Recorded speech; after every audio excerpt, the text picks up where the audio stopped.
जिनके पास पैसे हैं, जिनके पास आइडिया है, जो बिजनेस खानदान से बिलोंग करते हैं, जो कुछ खास जगहों पर रहते हैं, जो कुछ समाज के खास वर्ग से बिलोंग करते हैं,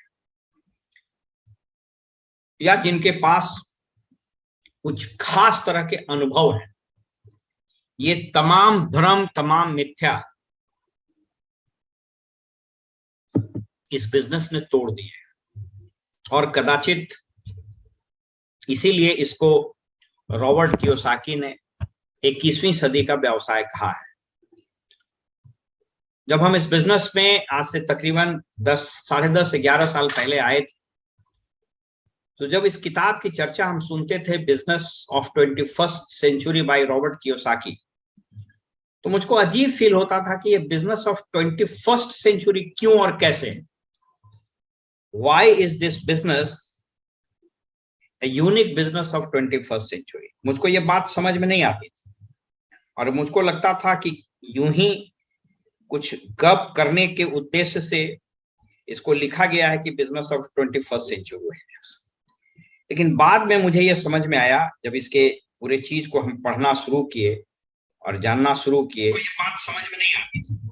तो फिर ये समझ में आई बात कि ये बिजनेस वाकई में बिजनेस ऑफ 21st सेंचुरी है और इसका नाम यूं ही बिजनेस ऑफ 21st सेंचुरी नहीं दिया गया है।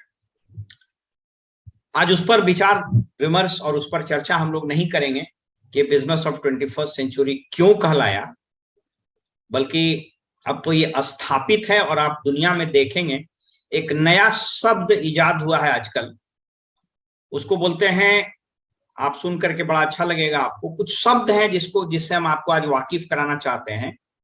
ये जो डायरेक्ट सेल का बिजनेस है, ये दुनिया में इतना क्रांति ला दिया है, इसका भौगोलिक, क्षेत्रीय और इसका वर्टिकल और हॉरिजॉन्टल इतना फैलाव हो गया है वैश्विक स्तर पर कि लोग इस पर अब कई रिसर्च होना शुरू हो गए हैं, कई नाम से जाने शुरू हो गए हैं।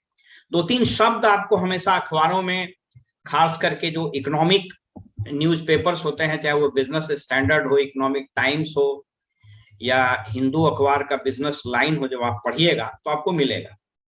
एक शब्द है गाफा, GAFA, गाफा। ये बहुत नया शब्द है, बहुत लोग इसको नहीं भी जानते होंगे, लेकिन इसको जानना चाहिए। अब हमेशा यह शब्द आपको सुनने को मिलेगा, गाफा। गाफा का मतलब होता है GAFA, गूगल, एप्पल, F का मतलब फेसबुक और A का मतलब अमेजन, यानी गूगल, एप्पल, फेसबुक और अमेजन, ये 4 कंपनी को बोला जाता है गाफा। और ये चारों कंपनी आइडिया बेस्ड बिजनेस है। आप सोच करके देखिए, गूगल कोई प्रोडक्ट नहीं है। गूगल का क्या मिशन था? गूगल का एक मिशन था कि हम दुनिया में जो लोग, जितने भी इंफॉर्मेशंस हैं, जितने भी सूचनाएं हैं, उसको हम लोगों को बड़ी आसानी से उपलब्ध करा देंगे। ये गूगल का मिशन था। गूगल कोई प्रोडक्ट नहीं है। एप्पल, स्टीव जॉब्स ने बनाया था, आप सबको पता है। उन्होंने एक कल्पना की थी कि हम लोगों के हाथ में एक ऐसा छोटा सा मशीन दे देंगे ताकि पूरी दुनिया उसकी मुट्ठी में आ जाएगा, और इस तरह से एप्पल बना। तो GAF मतलब फेसबुक। मार्क जकरबर्ग ने एक ऐसा किताब, डिजिटल किताब बनाया जिसमें सब लोग अपने बारे में लिख सकते हैं और सब लोग एक दूसरे से जुड़ सकते हैं, तो वो फेसबुक है। और बाद में अमेजन, जेफ बेजोस ने ऐसी परिकल्पना की कि सामान किसी का, चाहत किसी का, हम उस सामान को सिर्फ उसके पास डिलीवर कर देंगे। और दोस्तों, ये सभी जो कंपनी है, आपको जान करके आश्चर्य होगा, आज के तारीख में दुनिया का 25% अर्थव्यवस्था इन्हीं के हाथ में। और बोलचाल की भाषा में इकोनॉमिस्ट इसको गाफा इकोनॉमी बोलते हैं। It is called GAFA economy. एक और शब्द आपको सुनने में आएगा, D2C। D2C का मतलब होता है डायरेक्ट टू कस्टमर। ये भी शब्द बड़ा पॉपुलर होते जा रहा है, जिसको हम लोग डायरेक्ट सेल बिजनेस बोलते हैं, जिसमें हम लोग हैं, उसको D2C भी बोला जाता है। एक और शब्द आपको सुनने में मिलेगा, B2B, बिजनेस टू बिजनेस। ये कुछ ऐसे शब्द हैं, और ये गाफा, D2C और B2B, ये तीनों जो शब्द हैं, यह तीनों शब्द इसी डायरेक्ट सेल बिजनेस से निकले हैं। और आप सोच करके देखिए कि कोई एक इंसान आज से तकरीबन 62-63 साल पहले, 62 साल पहले टू बी वेरी प्रिसाइज 1959, एक ऐसे बिजनेस की परिकल्पना की थी कि जहां इंसान के पास सिर्फ हौसले हो, उसके पास सपने हो, उसके पास ड्रीम हो, और वो मेहनत करने के लिए तैयार हो, तो उसको एक ऐसा बिजनेस अवसर दिया जाएगा कि वो जहां तक उड़ना चाहे वहां तक जा सकता है। कल हम लोगों का डायमंड एंड अप का मीटिंग हो रहा था जूम पर, एमवे हेडक्वार्टर से, इसमें ग्लोबल लीडर्स भी जुड़े हुए थे। तो जो GAR और QC, जो फा पॉइंट है, वो अभी आपको उसकी आवश्यकता नहीं है, लेकिन एक जैसी बता देते हैं, उस पर चर्चा हो रही थी। और जो नए डिजाइन किए गए हैं, GAR को बोलते हैं ग्लोबल अचीवमेंट रिवॉर्ड, और QC को बोलते हैं क्वालिफिकेशन क्रेडिट, और फा पॉइंट, उसको देख करके हमको आश्चर्य हो गया। उसमें कह रहा है, उसकी चर्चा भी हम करेंगे, और उसी पर मिशन हमारा उसी पर आधारित है कि आप सिर्फ डायमंड लेवल पर इंडिया में एक कुछ ऐसे डायमंड्स अभी इधर ब्रेक कर रहे हैं जिनका एनुअल इनकम 1.5 करोड़ पार कर गया है। कुछ ऐसे फाउंडर्स EDC हैं जिनका इनकम 1.25 करोड़ पार कर गया है। वो सिर्फ वो मंथली इनकम, एनुअल इनकम वाली बात है। उनका बाकी जो अपना इंसेंटिव है एनुअल, वो अलग है। Triple diamond, founder triple diamond वगैरह के लेवल पर तो जो आंकड़े बताए गए इनकम के, वो सोच करके आपके पैर के तले से जमीन सरक जाएगा। तो सवाल ये उठता है कि क्या हम इस बिजनेस में उतनी बड़ी ऊंचाई पर उड़ने के लिए तैयार हैं? क्या हम इस बिजनेस में गगनचुंबी ऊंचाई तक अपने बिजनेस को ले जाने के लिए तैयार हैं? और अगर तैयार हैं तो उसका रोडमैप क्या होगा, हम लोग कैसे जाएंगे? क्योंकि याद रखिए, हार्डवर्क तो बहुत जरूरी है, लेकिन महज हार्डवर्क से कोई आदमी बहुत आगे नहीं जा सकता है। क्योंकि कदाचित ऐसा होता तो इस दुनिया में हार्डवर्क करने वाले मजदूर नहीं रह जाते, किसान नहीं रह जाते।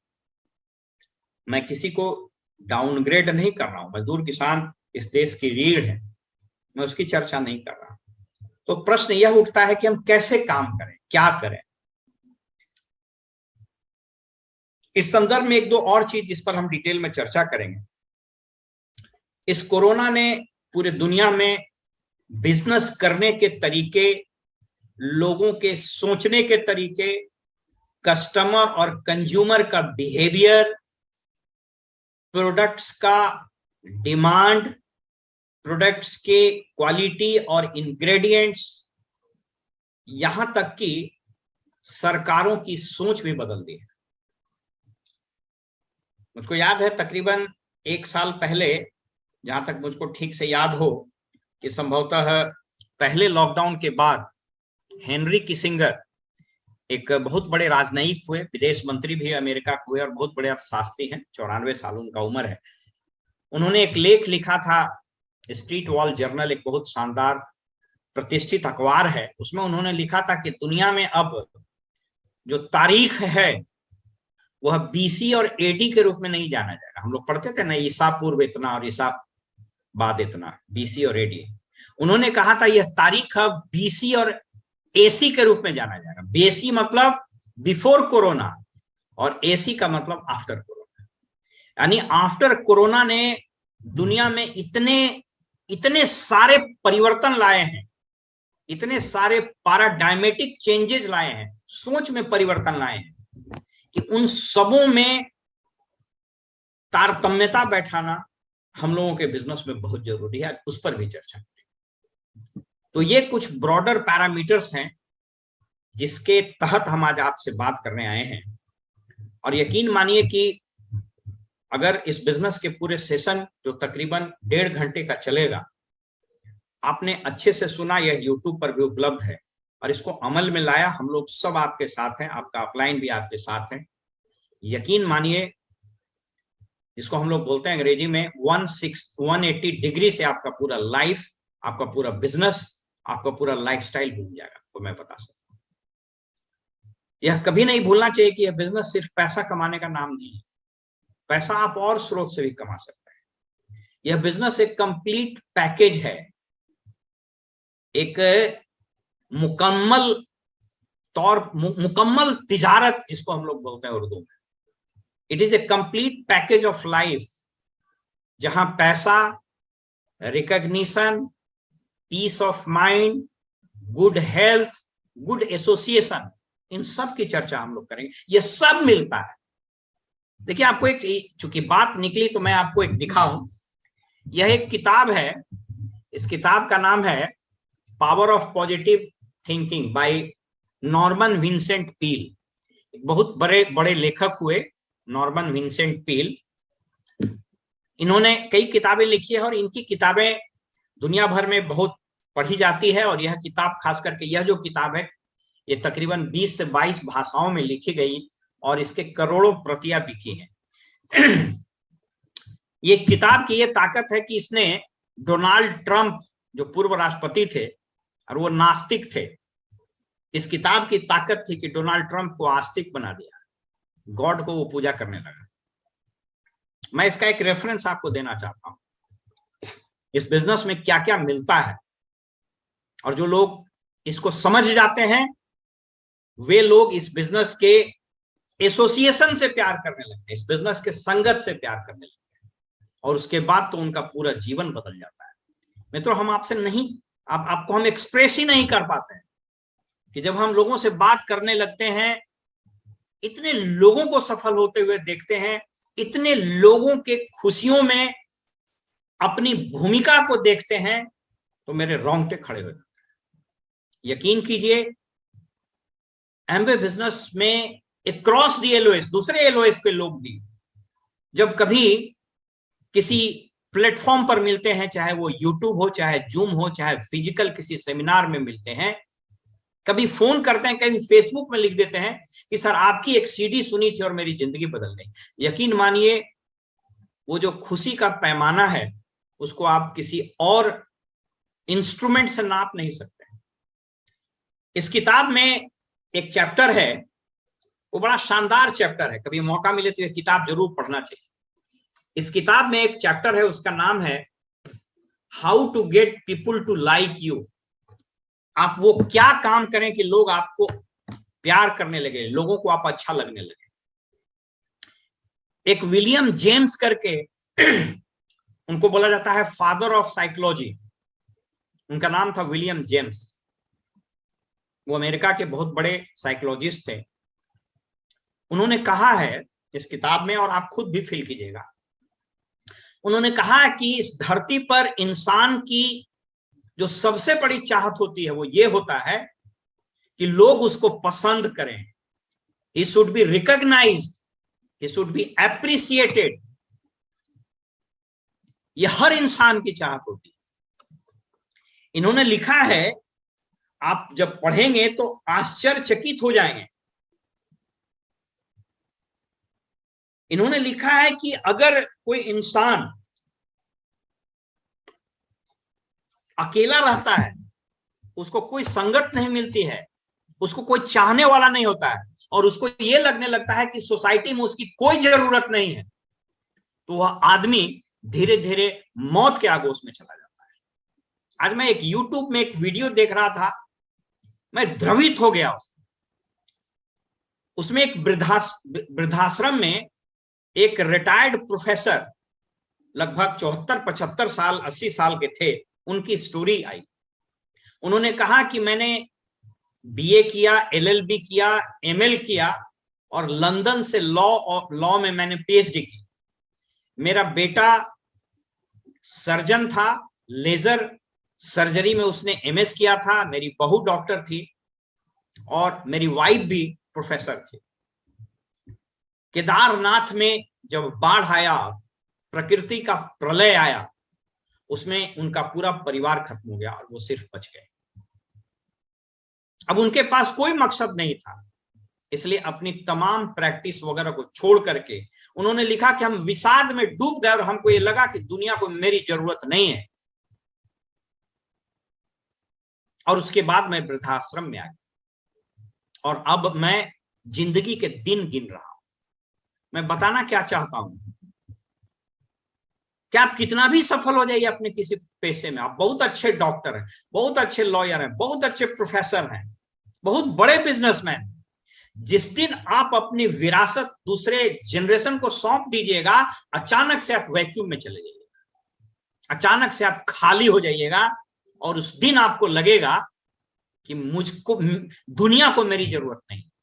और प्रोफेसर विलियम जेम्स कहते हैं कि जिस दिन ये फीलिंग इंसान को हो जाती है कि दुनिया को उसकी जरूरत नहीं है, वह इंसान इंसान ही नहीं रह जाता है, वो सिर्फ मौत का दिन गिनने लगता है। इस किताब में एक रिसर्च के हवाले से कहा गया है कि जिस दिन ऐसा फील होना शुरू हो जाता है, जिस दिन उसको लगने लगता है कि इस धरती पर मेरी जरूरत नहीं है, देखिए मैं उस शब्द को पढ़ रहा हूं, विलियम जेम्स कहते हैं कि one of the deepest drive of human nature is the desire to be appreciated. इस धरती पर इंसान की सबसे बड़ी डिजायर, सबसे बड़ी आकांक्षा यह होती है कि दुनिया में उसको लोग अप्रिशिएट करें। अरे आप सोच करके देखिए ना जनाब, किसको फुर्सत है आपको अप्रिशिएट करना? अरे यहां तो ये स्थिति है कि आप ही खुद शादी में वीडियोग्राफी कराए और उसी वीडियोग्राफी को, उसी माने वीडियो फिल्म को शादी के 15 साल बाद अपने देख रहे हैं। आपका बचपन नहीं देखेगा। आप बेटा बेटी को बैठाइए ना कि बेटा जरा मेरा शादी वाला देख लो तो वीडियो, बोलेगा क्या पापा क्या मम्मी, उस समय तो कैमरा भी बहुत खराब था, कौन आपका, आप तो खरे ऐसा टाई आप पहने हुए थे, ऐसा ड्रेस आप पहने। Nobody will like to see your video. लेकिन इस बिजनेस की ताकत देखिए कि आपका वीडियो, कल प्रेमवत जी ने बताया था, आपका वीडियो, आपका सीडी न सिर्फ लोग सुनते हैं बल्कि उनसे इंस्पायर होते हैं। और आप अगर 9% पर भी हैं तो 10 आदमी का लाइफ टच करें, अगर आप 15% पर हैं तो 50 आदमी का लाइफ टच करें, 18% पर हैं तो 100 लोगों के लाइफ में सीधे जुड़े हुए हैं, अगर आप सिल्वर हैं तो 150-200 आदमी, अगर प्लेटिनम और फाउंडर प्लेटिनम है, हजारों लाइफ को इंपैक्ट कर रहे हैं। और कभी भी आपको यह फीलिंग नहीं आएगी कि दुनिया में लोग आपकी प्रशंसा करने वाले नहीं। मैं तो कहता हूं पैसा को तो गोली मारी। इस मीटिंग में भी बहुत सारे, एक डॉक्टर साहब बैठे हुए, मैं उनको जानता हूं, बोध गया में प्रैक्टिस करते हैं, एक और डॉक्टर उनके साथ है, मुझको पता है इस मीटिंग में शायद एक और डॉक्टर बैठे होंगे भागलपुर से, जिनका 1 लाख रुपया रोज का प्रैक्टिस है, फिर भी वो इस बिजनेस में है। क्यों? क्योंकि इस बिजनेस में लोग आपको अप्रिशिएट करेंगे। क्यों अप्रिशिएट करेंगे? इसलिए कि आप उसको इस काबिल बनाइएगा कि उसको भी लोग अप्रिशिएट करें। ये खुशियां बांटने का बिजनेस है, आज उस पर भी हम चर्चा करें। इसलिए याद रखिएगा, इस बिजनेस में पैसा बाय प्रोडक्ट हो जाता है एक समय के बाद। हमको तो कभी कभी समझ में नहीं आता है कि अब मैं ये बिजनेस क्यों कर रहा हूं। ईश्वर की कृपा से अच्छी नौकरी, कोई ज्यादा लायबिलिटी नहीं, अच्छे मुकाम पर है तो अच्छे पैसे आ जाते हैं, but why I am building this business? आज ही बैठ के सोच रहे थे, तब महसूस हुआ कि अब वो वक्त आ गया जहां हम अपने लिए नहीं जी सकते। और ये जो लाखों लोग प्रत्यक्ष और अप्रत्यक्ष रूप से मेरे साथ जुड़े हैं, उनकी खुशियों को भी प्राप्त करना, उनको भी आगे बढ़ाना और उनको भी वही प्लेटफॉर्म देना जहां से वो हजारों लाखों लोगों को इंपैक्ट कर सके, यही मेरा दायित्व है और यही हम सब का दायित्व। तो चलिए आइए शुरू करते हैं। थोड़ी सी बात हम भावनाओं में हम बह गए, लेकिन ये बात तथ्य है, इसको याद रखिए। क्योंकि इस बिजनेस में अगर आप सिर्फ पैसे को सेंटर में रखिएगा तो शायद बहुत बड़ा बिजनेस नहीं कर सके। इस बिजनेस में आप लोगों के सेंटिमेंट, लोगों की भावनाएं, लोगों के जज्बात को केंद्र में रखिए, आपका बहुत बड़ा बिजनेस हो। लोगों के सपनों को केंद्र बिंदु में रखिए, लोगों को आगे बढ़ाने के भाव को केंद्र बिंदु में रखिए, आपका बिजनेस अपने आप चलेगा। हमको तो आश्चर्य लगता है कि डॉक्टर ब्राइट पिछले 3 साल से इंडिया में नहीं, और तब भी उनके ग्रुप में 3, 4, 5 डायमंड हर साल ब्रेक कर जाता। क्यों ऐसा हो रहा है? वैसा इसलिए हो रहा है कि उन्होंने ता जिंदगी सिर्फ लोगों को प्यार बांटा है। उन्होंने ताउम्र लोगों को सिर्फ ये होप दिया है, ये आशा और उम्मीद दी है कि तुम भी कर सकते हो, और इसीलिए उनका बिजनेस ऑटो पायलट मोड में है। क्या नहीं लगता है कि आपको भी ऐसा बिजनेस करना चाहिए? क्या कुछ लोगों को लगता है? हाउ मेनी ऑफ यू, किन लोगों को लगता है कि आपको भी ऐसा ही बिजनेस करना चाहिए जो लोगों के घर में खुशी बांट दे, और जब लोग उठे तो आपका नाम ले, और आपका बिजनेस ऑटो पायलट मोड में चले? आज उस पर भी हम चर्चा करेंगे, लेकिन उसके पहले मैं एक शब्द पर आपसे बात करूंगा, और वो शब्द है कल्चर। देखिए, ये हमने लिखा है यहां, culture plus structure plus mission बराबर फ्रीडम। इस बिजनेस में पहला सबसे बड़ा गोल है, उसको हम लोग बोलते हैं प्लैटिनम। आप लोग सब लोग जानते हैं कि प्लैटिनम किसको बोलते हैं। जब 10 लाख का बिजनेस यानी 10,000 पीवी का बिजनेस साल में 6 बार आप कर लेते हैं तो यू आर प्लैटिनम। सालों भर कर लेते हैं, यू आर फाउंडर प्लैटिनम। लेकिन उससे अलहदा, उससे अलग, उससे इतर भी इस बिजनेस में इस 3 शब्द को याद रखिए, कल्चर, स्ट्रक्चर एंड मिशन। ये तीनों चीज मिल गया तो आप फ्री हो जाइएगा, आप फ्रीडम एंजॉय करें। मैं कल्चर से एक बार और मैंने आपसे बात की थी, लेकिन मैं उस पर बार बार बात करना चाहता हूं, मुझको अच्छा लगता है क्योंकि वही सार है। मैंने एक बार चर्चा की थी, मैं फटाक से उस पर बात करके आगे निकल जाऊंगा। देखिए, मैं 2 शख्सियत की बात करूंगा कल्चर के संबंध में कि कैसे कल्चर किसी व्यक्ति के बिजनेस को, किसी व्यक्ति के ऑर्गेनाइजेशन को, किसी व्यक्ति के परिवार को, किसी समाज या किसी देश को कहां से कहां पहुंचा देता है। मैं 3 चीज पर चर्चा करूंगा। पहला है सिंगापुर। सिंगापुर 1963 में आजाद हुआ। इसको ध्यान से सुनिए। अगर आज भारत और हम सभी एक राष्ट्रीय कल्चर, राष्ट्रीय संस्कृति का निर्माण नहीं कर पाए हैं, तो इसकी कितनी बड़ी कीमत हम अदा कर रहे हैं, इसके बारे में जान करके आप हैरान हो जाएंगे। इतना बड़ा देश, इतना बड़ा संसाधन, इतना बड़ा मानव संसाधन, समुद्र की सीमाएं, पहाड़, बर्फ, माइंस एंड मिनरल्स, हम एक चीज में चूक गए, और वो चूक रहे हैं, और वो है राष्ट्रीय संस्कृति, नेशनल कल्चर। इस बिजनेस में अगर आपने कल्चर का निर्माण नहीं किया तो फिर आप बहुत बड़ा बिजनेस नहीं बना पाइएगा।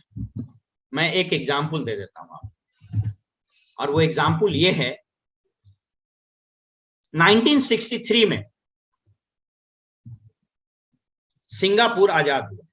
ठीक है, अब जब सिंगापुर आजाद हुआ तो हुआ ये कि जब सिंगापुर आजाद हुआ तो उस देश में एकदम अराजक स्थिति थी।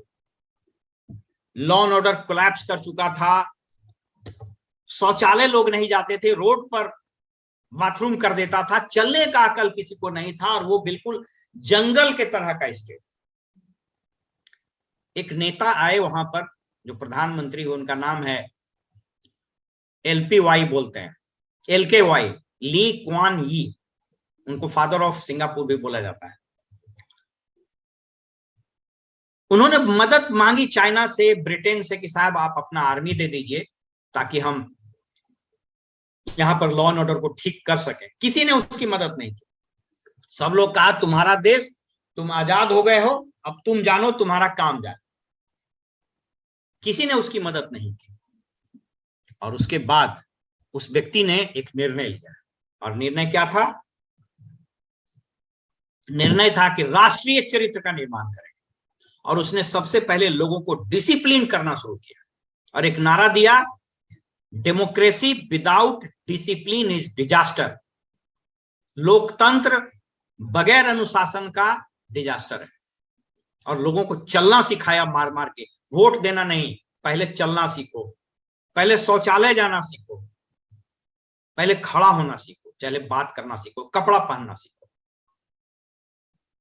और आज सिंगापुर क्या है आपको पता नहीं। जब हम सिंगापुर गए थे, हम आश्चर्यचकित हो गए। वहां बोतल में पानी लेने के लिए पूछे तो बोला कि there is no mineral water here, there is no bottle water here. तो बोले कहां से पानी? बोला कि every tap water is a mineral water. 100% पानी वहां जो है उसका 50% वो समंदर से साफ करके लेता है, 25% इंपोर्ट करता है, और 25% पानी सीवर का, जो शौचालय का पानी है, उसको फिल्टर करके सिंगापुर यूज करता है। सिंगापुर जब आप जाइएगा होटल में तो उसमें जो बेसिन लगा रहता है, उसका जो पानी निकलता है वह बाथरूम के फ्लैश में चला जाता है, ताकि वो फ्लश करे तो पानी उसका यूज हो जाए। इसको बोलते हैं राष्ट्रीय कल्चर।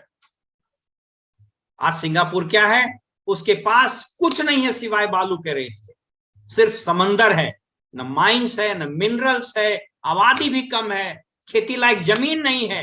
लेकिन सिंगापुर दुनिया का सबसे बड़ा मैन्युफैक्चरिंग हब हो गया है। लोग वहां ऑफिस खोलना अपना शान समझते हैं। क्यों हुआ? संस्कृति के चलते, कल्चर के चलते। दूसरा एग्जाम्पल, मैंने इसकी चर्चा भी की थी। स्टारबक्स कॉफी की एक कंपनी 1971 में बनी। 1986 तक उसका मात्र 18 ब्रांच खुल पाया और वो आगे ही नहीं बढ़ पा रहा था।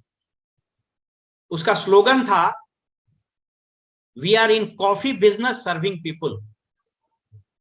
86 में उसने एक व्यक्ति को हायर किया, उसका नाम था Howard Schultz, HOWARD, Howard Schultz.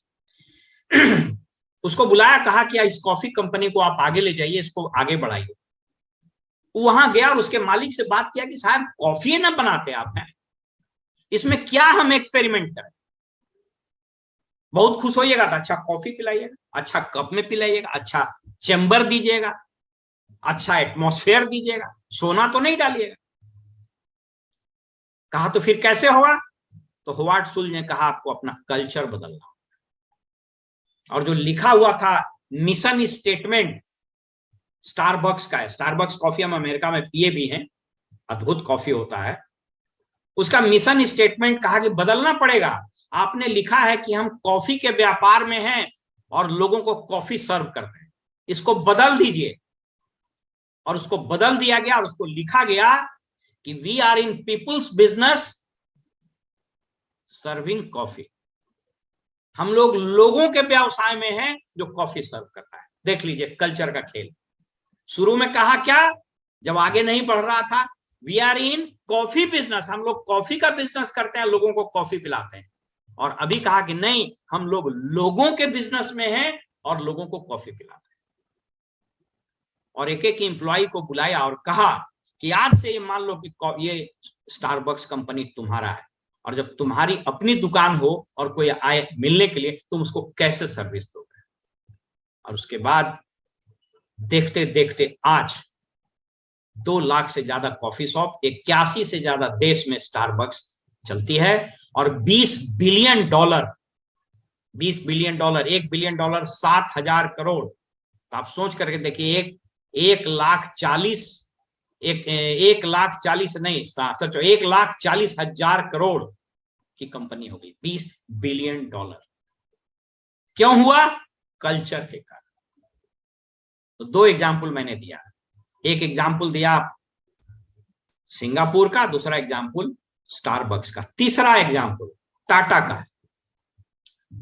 आज अंबानी सबसे बड़े व्यवसायी हैं, लेकिन सबसे बड़ा नेटवर्क टाटा का है। मुझको याद है, हम उन दिनों जमशेदपुर में पोस्टेड थे और रूसी मोदी CMD थे टाटा स्टील के। तो दिल्ली में एक प्रगति मैदान में एग्जीबिशन लगा, अंतरराष्ट्रीय व्यापार मेला, इंटरनेशनल ट्रेड फेयर बोलते हैं। तो टाटा का अपना कल्चर है, वो rural development, tribal culture development, urban development, sanitation, health care, education वगैरह में काम करता रहा है। जो लोग जमशेदपुर या उसके आसपास होंगे वो इससे वाकिफ होंगे, नहीं भी है तब भी आप वाकिफ। टाटा का अपना कल्चर है। आप पढ़िएगा कि ताज होटल जो आज शान से मुंबई के कोलावा बीच पर खड़ा है, कोलावा बीच पर, वहां टाटा के जो फोर फादर हैं, जमशेदजी नसरवान जी टाटा, जब गए थे अपने फ्रेंड के साथ कॉफी पीने के लिए, तो वहां पर गेट पर कहा कि आपका दोस्त जो यूरोपियन है वो तो कॉफी पी सकता है, आप नहीं पी सकते हैं क्योंकि आप इंडियन हैं। और उसी दिन उसने निर्णय लिया था कि इस होटल को खरीद ले, और उस होटल को खरीद लिया। तो मैं बता क्या रहा था कि इंटरनेशनल ट्रेड फेयर लगा और रूसी मोदी ने कहा कि साहब इस पवेलियन में सिर्फ स्टील के बारे में नहीं बात करो, लिखो tribal culture, rural development, education, health, ये सारा चीज। अब वो हुआ क्या कि रात में जो कारीगर सजाया वो सब चीज लगा दिया, स्टीलें छोड़ दिया। रूसी मोदी आए तो देखे कि बड़ा अजीब है भाई, वो सब कुछ तो ठीक है लेकिन हम स्टील भी तो बनाते हैं। और वहीं उन्होंने लिखा इस्पात भी हम बनाते हैं। जो लोग 80-90 के दशक में टीवी देखते होंगे, एक प्रचार आता था, इस्पात भी हम बनाते हैं। टाटा का कल्चर है। टाटा का कल्चर एक शहर बसा दिया। अंबानी बहुत बड़े व्यवसायी हैं लेकिन उन्हें कोई शहर नहीं बसाया, उनके नाम से कोई शहर नहीं है। टाटा ने शहर बसा दिया। क्यों? लोगों के सपने पूरे किए। क्यों? लोगों को शिक्षा दी। क्यों? लोगों को आर्थिक और सामाजिक रूप से प्रबल बनाया। और तीसरा कल्चर अपने बिजनेस के बारे में। आप सोचिए, क्या आपने अपने ऑर्गेनाइजेशन में एक कल्चर की शुरुआत की है? क्या आप खुद उस कल्चर को लेकर आगे बढ़ रहे हैं कि जो लोग को लेकर के हम आए हैं उसको लेके आगे बढ़ेंगे? इस बिजनेस में कल्चर का क्या मतलब, उस पर मैंने एक बार चर्चा की थी, उस पर हम चर्चा नहीं करेंगे। लेकिन कल्चर का इस बिजनेस में सिर्फ एक ही मतलब है, और वो है कि यह पीपुल सेंट्रिक बिजनेस रहेगा। बाकी उसके इंपेरिकल है, 100 पीवी करना है, फर्स्ट वीक में 100 पीवी करेंगे, this is my culture. Week में 5 से 6 दिन प्लान दिखाएंगे, ये मेरा कल्चर है। हर मीटिंग में बैठेंगे, ये मेरा कल्चर है। रात में सोने से पहले 10 पेज किताब पढ़ेंगे, मेरा कल्चर है। सीडी सुन लेंगे, मेरा कल्चर है। अपलाइन जो गोल सेट करेगा उस गोल के लिए फाइट करेंगे, मेरा कल्चर है। तो क्या ये कल्चर अपना विड्थ बनाएंगे, बड़ा बिजनेस बनाएंगे, 6 से 12 लेख क्रिएट करेंगे, मेरा कल्चर। क्या इस कल्चर को लेके आप चल रहे हैं? तो मैंने उसकी चर्चा की अभी, कल्चर। ये कल्चर लेके आप चल रहे हैं